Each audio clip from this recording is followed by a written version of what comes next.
Hey guys, it's Nick from F150LEDS.com. Today we've got our 2021 Ford F-150 here in the shop, and we'll be showing you how to upgrade the tag lights using our MK2 LED lights. These things are extremely bright, and they're going to look much better than the factory incandescents or even the factory OEM LED lighting. They're easy to install, and we'll show you how it's done right now.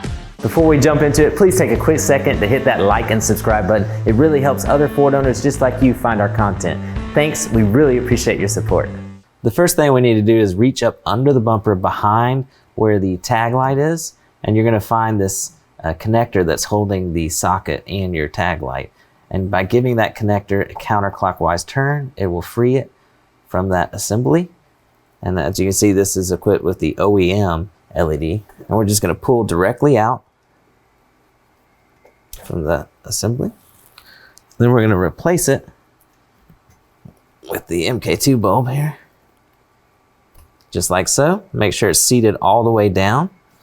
And then to reinstall, just insert it fully and take note that there are tabs on the socket connector. And then once you get it pushed in all the way, give it a clockwise turn and it'll lock into place. And then we can repeat for the other side. So that's all there is to getting our MK2 LED tag lights installed here on your 2021 and up Ford F-150 series truck. If for some reason one of the lights isn't lighting up, flip it 180 degrees because the bulbs are polar sensitive. They're an incredible upgrade over the factory incandescent or even the factory LED lighting, and we highly recommend them. The camera can't really capture it, but you can check out pictures at F150LEDS.com where you can find all of our custom-built LED lighting products built specifically for your Ford F-150. We truly appreciate your support. Be sure to hit the subscribe and like button, and we'll see you at F150LEDS.com soon. Thanks, guys.